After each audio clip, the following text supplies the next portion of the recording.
Seção 38 do Juizado Itinerante Permanente, subseção 1 das atribuições e do Juizado Itinerante. Artigo 646.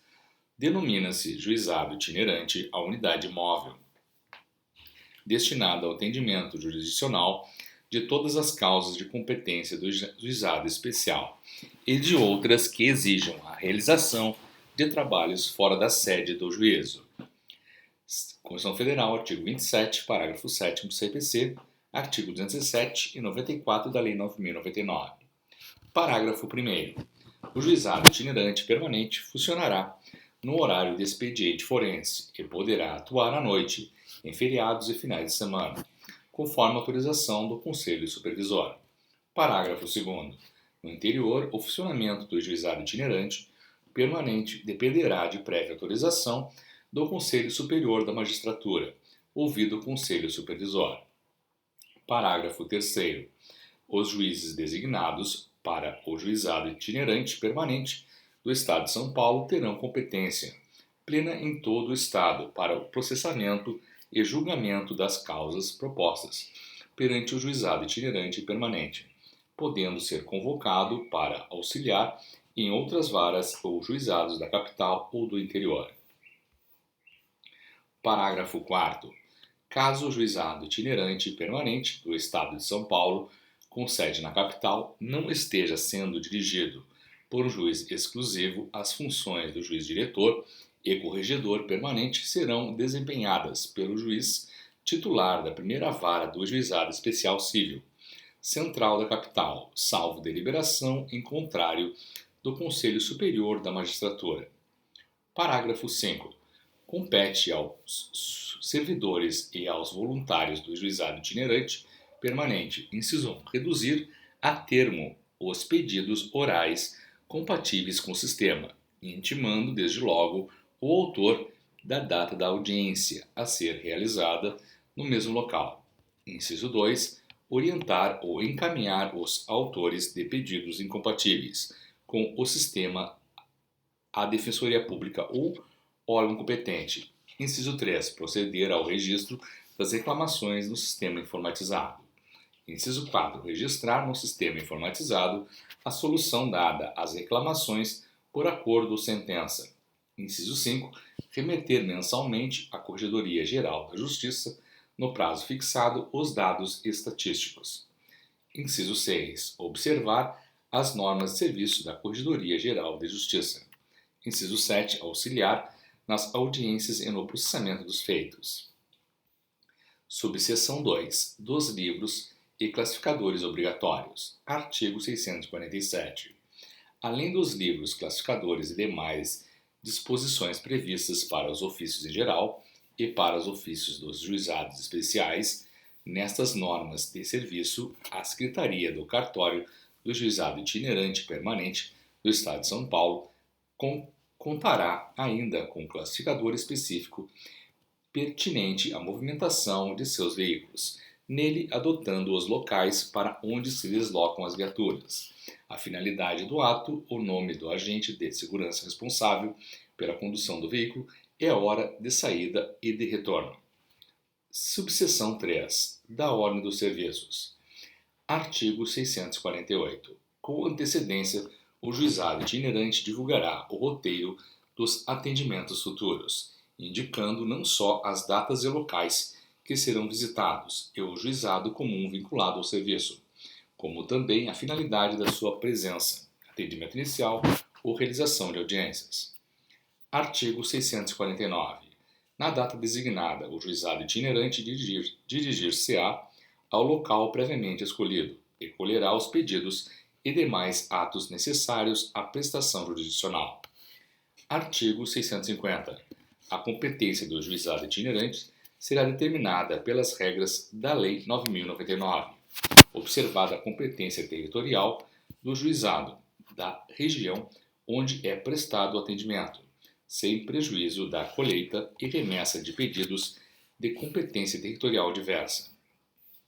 Artigo 651.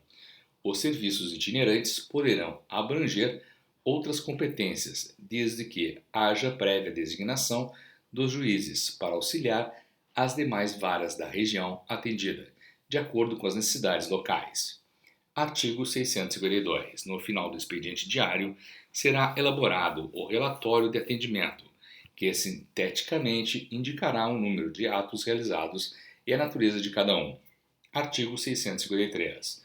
Os pedidos serão encaminhados ao cartório do juizado itinerante, que providenciará a citação, a distribuição ou registro, os demais atos necessários para o bom andamento do processo e a expedição da carta de citação. Parágrafo único. A carta de citação, além dos requisitos comuns, indicará o local e o horário da realização da audiência, bem como o endereço do local em que os autos estarão até a audiência, com expressa menção desta circunstância, e o endereço do juizado para onde o processo será remetido, depois do julgamento. Artigo 654.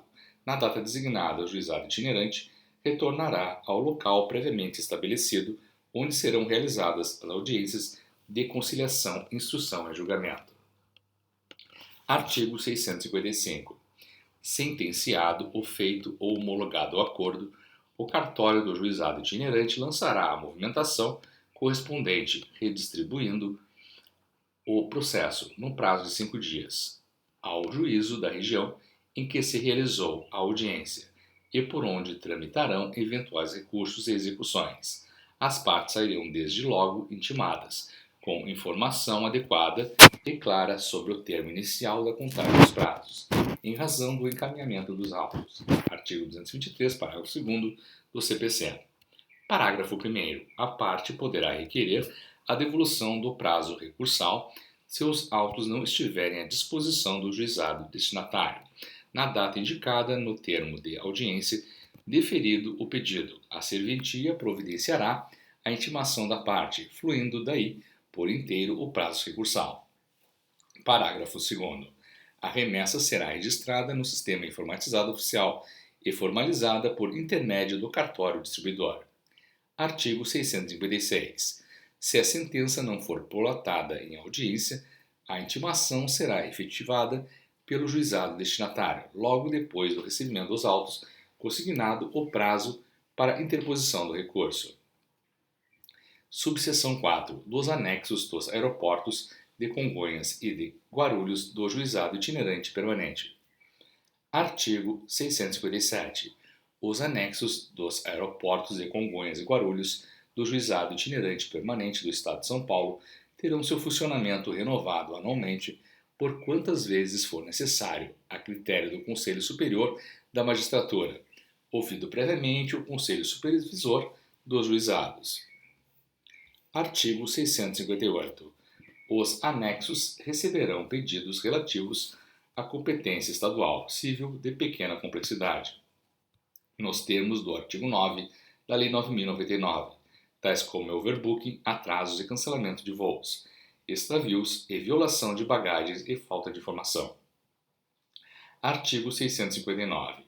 As atribuições dos anexos se restringem a: inciso 1, aternação e recepção de pedidos iniciais. Inciso 2, expedição de citações e intimações. Inciso 3, apreciação dos pedidos urgentes.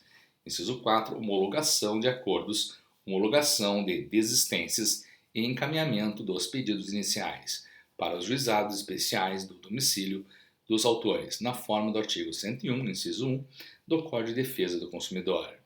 Parágrafo 1º.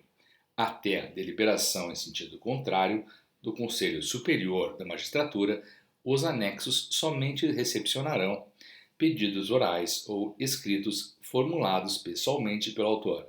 O pedido inicial elaborado será remetido por meio eletrônico ao juizado competente, podendo ser impresso por meio de acesso ao sítio eletrônico do Tribunal de Justiça na internet. Uma cópia do pedido servirá de protocolo para o autor, caso requerido. Parágrafo 2º. O pedido inicial poderá ser feito em formulário próprio, a ser preenchido pelo interessado, com auxílio do PSOL daquelas unidades. Parágrafo 3º.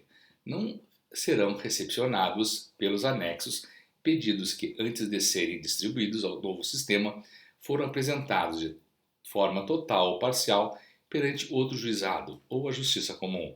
ainda que o processo tenha sido extinto sem apreciação do seu mérito. Parágrafo 4º. A distribuição poderá ser formalizada pós tentativa de conciliação. Artigo 660. Os recursos, os mandados de segurança, os habeas corpus, as exceções de suspeição e as exceções de incompetência relativas a processos que tramitam perante os anexos dos aeroportos serão processados e julgados pelo próprio Colégio Recursal da capital.